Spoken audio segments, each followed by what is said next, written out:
Guys, ഞങ്ങൾക്ക് പായസം കുടിക്കാനൊരു കൊതി. തമ്പുരുവിനല്ല കേട്ടോ, എനിക്ക് തന്നെയാണ്. അപ്പം ഞാൻ വിചാരിച്ചു നമുക്ക് ഇപ്പം ഞാനുള്ള എൻ്റെ വീട്ടിലാണേ. ഫ്രിഡ്ജ് വന്നപ്പോൾ കുറച്ച് സേമിയ ഉണ്ടായിരുന്നു. അപ്പോൾ പാലിരിപ്പുണ്ട്. അപ്പോൾ ഉള്ളതൊക്കെ വെച്ചിട്ട് നമുക്കൊരു പായസം, എന്തോ ഒരു മധുരം കഴിക്കാനൊരു കൊതി. അപ്പോൾ ഞാൻ പായസം ഉണ്ടാക്കാമെന്ന് വിചാരിച്ചു. അയ്യോ, നമുക്കത് കാണാം. പായസം ഉണ്ടാക്കിയാലോ ഗൈസ്? ആ സേമിയുടെ ഡേറ്റ് കഴിഞ്ഞായിരുന്നു, 2025 വരെ ഉള്ളൂ. അപ്പം ഞാൻ എന്ത് ചെയ്യും എന്ന് വിചാരിച്ചപ്പോഴാണ് ഫ്രിഡ്ജിൽ തന്നെ വേറൊരു സാധനം കണ്ടായിരുന്നു. ടാണ്ടേ, അരിയാണ്, മറ്റേ നമ്മൾ അമ്പലത്തിലൊക്കെ പായസം വെക്കണ അരിയില്ലേ, അതാണ്. അപ്പം നമുക്ക് ഇത് വെച്ചിട്ട് പായസം ഉണ്ടാക്കാം. അപ്പം ഇതിൻ്റെ അരി എടുത്ത് നല്ല രീതിയിൽ കഴുകിയായിരുന്നു, നന്നായിട്ട് തന്നെ നല്ല ഉരച്ച് കഴുകി വൃത്തിയാക്കിയതിന് ശേഷം ഒരു കുക്കർ എടുത്തിട്ട് അതിലേക്ക് ഇട്ടായിരുന്നു കേട്ടോ. അതിൽ ആവശ്യമായിട്ടുള്ള വെള്ളം അത് ഞാൻ ഒഴിച്ചായിരുന്നു. അളവ് എനിക്ക് പറയാനായിട്ട് പറ്റത്തില്ല, ഏകദേശം ഞാൻ അതിൻ്റെ മുകളിലായിട്ട്, അരിയുടെ മുകളിലായിട്ട് നിൽക്കുന്ന രീതിയിൽ വെള്ളം ഒഴിച്ചായിരുന്നു കേട്ടോ. എന്നിട്ട് അതിൻ്റെ അപ്പുറത്തെ അടുപ്പിൽ ഞാൻ പാലും പൊട്ടിച്ചൊഴിച്ചായിരുന്നു. പാല് ഒരു പാക്കറ്റ് ഫുൾ ഉണ്ടായിരുന്നു, പിന്നെ കുറച്ച് പാലും കൂടി എക്സ്ട്രാ ഉണ്ടായിരുന്നു കേട്ടോ. അപ്പോൾ അത് രണ്ടും കൂടി ഞാൻ അതിൽ പോരാത്തതിന് ഒരു ഗ്ലാസ്സോളം വെള്ളം ഞാൻ ഒഴിച്ചിട്ടുണ്ടാവും കേട്ടോ. 1-1.5 ഗ്ലാസ്സിനോളം വെള്ളം ഞാൻ ഒഴിച്ചായിരുന്നു. എന്നിട്ട് അപ്പുറത്തെ അടുപ്പിൽ അത് കത്തിച്ച് ഞാൻ തിളക്കാനായിട്ട് വെച്ചായിരുന്നു കേട്ടോ. പിന്നെ വിസിൽ വേവിപ്പിച്ച് 2 വിസിൽ ഞാൻ കേൾപ്പിച്ചുള്ളൂ. എനിക്കറിയില്ല എന്തോരം വേവുണ്ടെന്നുള്ളത് കേട്ടോ. അത് മാറ്റി വെച്ചു. പിന്നെ ഞാൻ കുറച്ച് പഞ്ചസാര, അത് ഏകദേശം 3 ടീസ്പൂൺ പഞ്ചസാര ഞാൻ ഒന്ന് ക്യാരമൽ ചെയ്തെടുത്തു കേട്ടോ. ഇതിൻ്റെ ആവശ്യമുണ്ടോയെന്ന് വെച്ചാൽ ഇല്ല, ജസ്റ്റ് ഒരു കളറിന് വേണ്ടി ഞാൻ ചെയ്തതാണ് അങ്ങനെ.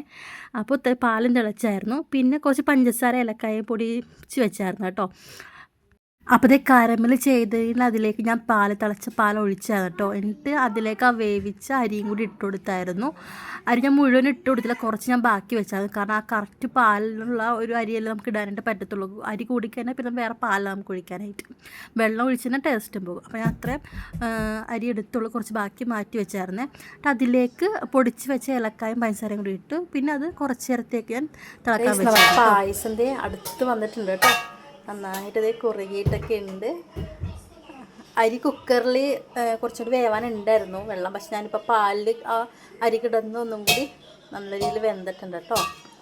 നല്ല പെർഫെക്റ്റ് ആയിട്ട് കിട്ടിയിട്ടുണ്ട്. ഒരിക്കലും വിചാരിച്ചിട്ട് ഇങ്ങനെ കിട്ടുമെന്നുള്ളത്. ഞാൻ ഫസ്റ്റ് ടൈമാണ് ഈ പായസം ഇങ്ങനെ ഉണ്ടാക്കുന്നത് തന്നെ. സേമിയയും അടപ്രഥമനൊക്കെ ഉണ്ടാക്കിയിട്ടുണ്ടെങ്കിലും, പക്ഷെ ഫസ്റ്റ് ടൈം അരി വെച്ചിട്ട് ഇത് എങ്ങനെ ഉണ്ടാക്കുന്നതാണ് കേട്ടോ ഞാൻ. പക്ഷേ ഓക്കെ, എല്ലാം റെഡി സെറ്റായിട്ടുണ്ട്. ഇനി നമുക്ക് നെയ്യിൽ മറ്റേ കിസ്മിസും അണ്ടിപ്പരിപ്പും കൂടി ഒന്ന് താളിച്ചാൽ മതി. കഴിഞ്ഞ് സെറ്റ്. നമുക്കിനി അത് ചെയ്യാം. അപ്പോൾ നമുക്കിനി തീയൊന്ന് ഓഫാക്കാം. അപ്പോൾ ഇതേ ചട്ടി വെച്ചിട്ട് ഞാൻ കുറച്ച് നെയ്യ് ഒഴിച്ചായിരുന്നു. മിൽമ നെയ്യാണ് കേട്ടോ ഉപയോഗിച്ചത്. പിന്നെ അതിലേക്ക് അണ്ടിപ്പരിപ്പ് മുന്തിരി ഒരുമിച്ച് ഇട്ട് കൊടുത്താണ്. കാരണം ഒരു ചെറിയ പാക്കറ്റ് ആയിരുന്നു, നമ്മളിവിടെ അടുത്തുള്ള കടയിൽ അത് ഉണ്ടായിരുന്നുള്ളൂ.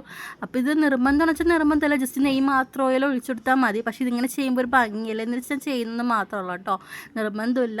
കാരണം പിള്ളേർക്കൊന്നും അത്രയ്ക്കെല്ലാം ഇഷ്ടമല്ല ഈ പറഞ്ഞാൽ ഇതിൽ അണ്ടിപ്പരിപ്പ് മുന്തിരി കിടക്കുന്നതും. പക്ഷെ ഞാൻ വീഡിയോ ഒക്കെ എടുക്കുമ്പോൾ ഒരു ഭംഗിയില്ല എന്ന് വെച്ചാൽ ചെയ്തെന്ന് മാത്രമല്ല കേട്ടോ. അപ്പോൾ ഇത്തിരി മൂടി വെച്ചതിന് ശേഷം ഞാൻ അത് കുട്ടികൾക്ക് കൊടുത്തായിരുന്നു കേട്ടോ. അപ്പോൾ സായിക്കാണെന്നുണ്ടെങ്കിൽ ഒരുപാട് ഇഷ്ടമായിരുന്നു. കാരണം പായസം മണം കേൾക്കുമ്പോൾ തന്നെ ആയില്ലെന്ന് ചോദിച്ച് നടക്കുമായിരുന്നേ. പിന്നെ പാവം തമ്പുരു അടുത്തിരുന്നുകൊണ്ട് കൊതിയിട്ടുകൊണ്ടിരിക്കുകയാണ്. ഇത് കണ്ടിന് മണമൊക്കെ കേട്ടിട്ട് ആൾക്ക് ഭയങ്കരമായിട്ട് നോക്കിയിരിക്കുകയാണ്, തന്നില്ലോ. അപ്പം ഞാൻ അവൾക്കൊരു 2 ടീസ്പൂൺ കൊടുത്തായിരുന്നു. അവർക്കും കൊടുത്തതിന് ഇഷ്ടമുള്ള എക്സ്പ്രഷൻ നിങ്ങൾ നോക്കട്ടോ. അവൾക്കും ഒത്തിരി ഇഷ്ടമാണ് കേട്ടോ. പക്ഷെ അവൾക്ക് അധികം കൊടുത്തില്ല, 2 ടീസ്പൂൺ കൊടുത്തോളൂ കേട്ടോ. കാരണം നമുക്ക് അധികം മധുരം കൊടുക്കാൻ പറ്റില്ലല്ലോ കുഞ്ഞിന്. അപ്പോൾ അവളും ഇഷ്ടമെന്നാണ് പറഞ്ഞത് കേട്ടോ. അങ്ങനെ ഞാനും ഒരു ഗ്ലാസ് എടുത്തായിരുന്നു, ഞാനും കുടിച്ചായിരുന്നു കേട്ടോ. എനിക്കും ഒരുപാട് ഇഷ്ടമായി. ഞാൻ പ്രതീക്ഷിച്ചില്ല നല്ല രീതിയിൽ കിട്ടുമെന്നുള്ളത്. കാരണം എൻ്റെ ഫസ്റ്റ് ടൈമാണ് ഞാൻ ഇങ്ങനെ അരി വെച്ചിട്ട് ഇങ്ങനെ പായസം ഉണ്ടാക്കുന്നതും. അടപ്രഥമനും അതുപോലെ തന്നെ സേമിയൊക്കെ വെച്ചിട്ടുണ്ടെങ്കിലും ഇങ്ങനെ ആദ്യമായിട്ടാണ് വെച്ചത്. അപ്പോൾ നല്ല രീതിയിൽ കിട്ടിയായിരുന്നു. പിന്നെ ഒരുപാട് ആഗ്രഹിച്ചായിരുന്നു പായസം കുടിക്കണം എന്ന്, ഒരുപാട് ആഗ്രഹിച്ച് കഴിഞ്ഞാൽ പിന്നെ അത് കുടിച്ചില്ല എന്നാണെങ്കിൽ എനിക്കൊരു തൃപ്തി ഉണ്ടായിരിക്കില്ലേ. അതുകൊണ്ടാണ് ഞാൻ പറഞ്ഞ സേമിയ ഇല്ലാത്തതുകൊണ്ട് എനിക്ക് ആരെങ്കിലും കിട്ടുന്നത് ഭാഗ്യം. അല്ലെങ്കിൽ ഇന്നത്തെ ദിവസം മൊത്തം പോയാനെ, എങ്ങനെയെങ്കിലും അല്ലെങ്കിൽ എവിടെന്നെങ്കിലും പായസം വാങ്ങിച്ചിട്ട് ഞാൻ എന്തായാലും കഴിച്ചാനെ. അപ്പോൾ അരി ഉണ്ടായിരുന്നതുകൊണ്ട് ഭാഗ്യം എനിക്കിങ്ങനെ പായസം ഉണ്ടാക്കാനായിട്ട് പറ്റി. അപ്പോൾ എന്നെപ്പോലെ തന്നെയാണോ നിങ്ങളൊക്കെ? ചിലവരുണ്ടായിരിക്കും അല്ലേ ഇങ്ങനെ എന്തെങ്കിലും ആഗ്രഹം തോന്നി തന്നെ അപ്പം തന്നെ അത് സാധിച്ചെടുക്കണമെന്നുള്ളത്. അങ്ങനെ അപ്പോൾ പായസമൊക്കെ ഞാൻ കുടിച്ചുകൊണ്ടിരിക്കുന്നു ഇരിക്കുകയാണ്. അപ്പോൾ ഈ സായി ഉണ്ടല്ലോ, സായിക്കും ഒരുപാട് ഇഷ്ടമായിരുന്നു കേട്ടോ. അവൻ നല്ലതാണെന്ന് പറഞ്ഞെങ്കിലും ഞാൻ വിചാരിച്ചു അപ്പോൾ വീഡിയോയ്ക്ക് വേണ്ടി പറഞ്ഞായിരിക്കും എന്നുള്ളത്. പക്ഷേ അവനും നല്ല രീതിയിൽ കഴിച്ച് ആ പ്ലേറ്റ് മൊത്തം കഴിച്ചായിരുന്നു കേട്ടോ. കണ്ടോ, അവൻ മുഴുവനും കഴിച്ചായിരുന്നു. അവന് ഭയങ്കരമായിട്ട് ഇഷ്ടമായിട്ടുണ്ട്. അപ്പം ഞാൻ നല്ല ഹാപ്പി ആയിട്ടോ. അപ്പോൾ വീഡിയോ ഇഷ്ടമുണ്ടെന്ന് വിചാരിക്കുന്നു. അപ്പോൾ സബ്സ്ക്രൈബ് ചെയ്യാനും ലൈക്ക് ചെയ്യാനും കമൻറ്റ് ചെയ്യാനും ഷെയർ ഒന്നും മറക്കല്ലേ കേട്ടോ. അപ്പോൾ ഓക്കെ, ബൈ.